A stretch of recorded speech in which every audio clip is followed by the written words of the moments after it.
గమనిద్దాం. ఆమె గర్భవతి అయింది.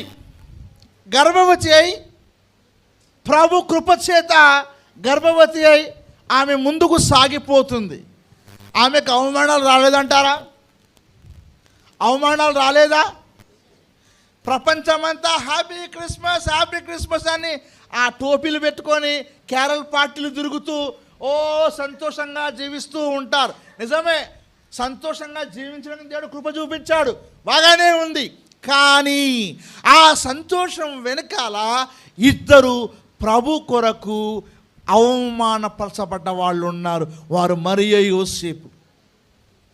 నీ చుట్టుపక్కల ప్రాంతంలో వారందరూ కూడా ప్రభు యొక్క సంతోషం వారి జీవితాల్లో మరి పొందాలి అంటే మీరు కూడా మరియ, యోసేపులాగా వాక్యానికి విధేయులుగా జీవించవలసిన అవసరత ఉంది.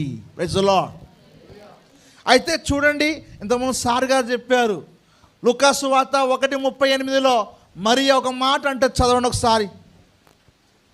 దేవుడు చెప్పిన ఏ మాట అయినను నిరర్ధకం కానేరదని ఆమెతో చెప్పెను. దేవుడు చెప్పిన ఏ మాట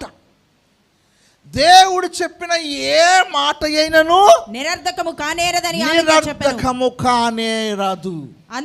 అందుకు మరియా ఇదిగో ప్రభు దాసురాలను. ఇదిగో నేను ఎవరిని?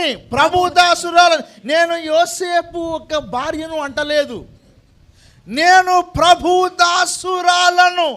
నీ మాట చొప్పున నాకు జరుగును గాక. నీ మాట చొప్పున నాకు జరుగును గాక. చివరికి నా తల్లిదండ్రులు నన్ను విమర్శించినా, నా భర్త నన్ను విడిచిపెట్టినా, లోకమంతా అవమానించినా, నాకు చివరికి మరణమైనా జరిగిన, ఇదిగో నేను ప్రభు దాసురాలను, నీవన్నట్టు నాకు జరుగును గాక. అది సరి అయిన క్రైస్తవ దృక్పథం. That is the real Christmas. మనం కొత్త బట్టలు వేసుకొని